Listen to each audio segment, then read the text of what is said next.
This is Jamey with Stonemaier Games, and today I'm going to talk about my favorite mechanism in Mandala, the two-player game, two-player only game.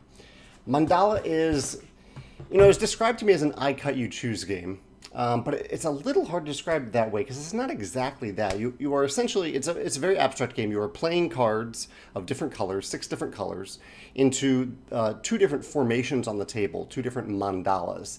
And when all 6 colors of card appear in one of the mandalas, the players split some of those cards. They take turns choosing some colors from some sections of the mandala.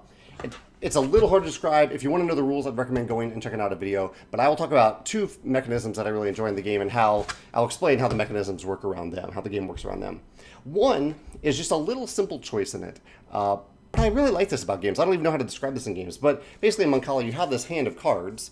And depending on the action you take, one of the main actions is that you place cards in your field, all of one same color. So if I have 2 green cards in hand, say this is my hand right here.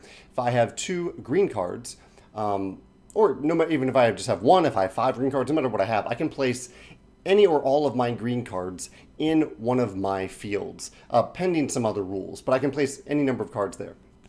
But I don't get to draw any cards afterward.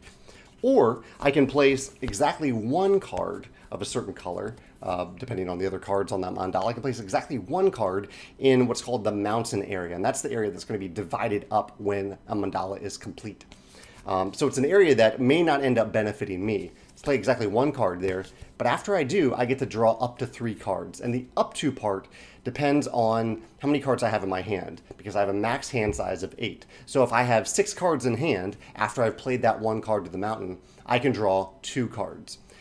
This is a little thing here, but I really liked the timing of playing these cards to the mountain so that I could optimize the number of cards that I draw. Because obviously, if I can, I want to draw 3 cards at a time. So I want to have 5 or fewer cards in hand. But at the same time, I don't want to have too few cards because I want to have a lot of cards in my hand so that I have a higher chance of having a lot of one color of card in my hand, so I can play a lot of that color all at once into my field. So it's this really nice and push and pull of optimization, of optimizing this action of drawing cards while also optimizing this other action of playing all cards of one color into one of my fields. That's really cool. I really like that.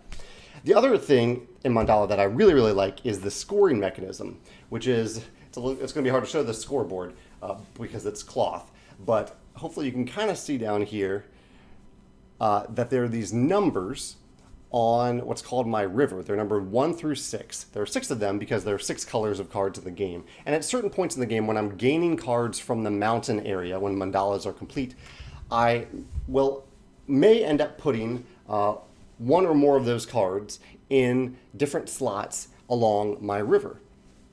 And what that amounts to is that at the end of the game, any other cards that I've collected in my cup, all these weird terms in this game, all the cards that I've collected in my cup, I look at the different point values of the 6 different colors, hopefully 6 different colors in my river, 1 through 6, and that determines how many each of those cards in my cup are worth. So, for example, at the end of the game, if I have the red card in here, here's a red card. If I have the red card in the number 6 slot of my river, and I have 3 red cards in my cup, each of those cards is worth 6 points, which is awesome. But you have to kind of manipulate that throughout the game. You have to manipulate which cards end up in your river because you need different colors of cards in your river, and which cards you end up getting in your cup that you collect from the mountains during the game. Again, watch a rules video. I think that this will make a lot more sense. But the point is that I really like that the different cards end up having different values. This is also my favorite mechanism in a game called Above and Below. In Above and Below, resources you collect early in the game end up being worth less each at the end of the game, but resources you collect later, so that you're creating these stacks of resources throughout the game, and the ones you collect later in the game are worth a lot more. So you might want to collect a few quick and easy resources to get past the 1 and 2 points and get to the 3 and 4 point stacks, and then collect a lot of resources in those stacks. So you get to manipulate this economy of points for yourself at the end of the game. I really like both of those mechanisms in Mandala. And I'd love to hear your thoughts on the game if you've played it, or if these mechanisms remind you of mechanisms in another game. I'd love to hear about that as well. Thanks.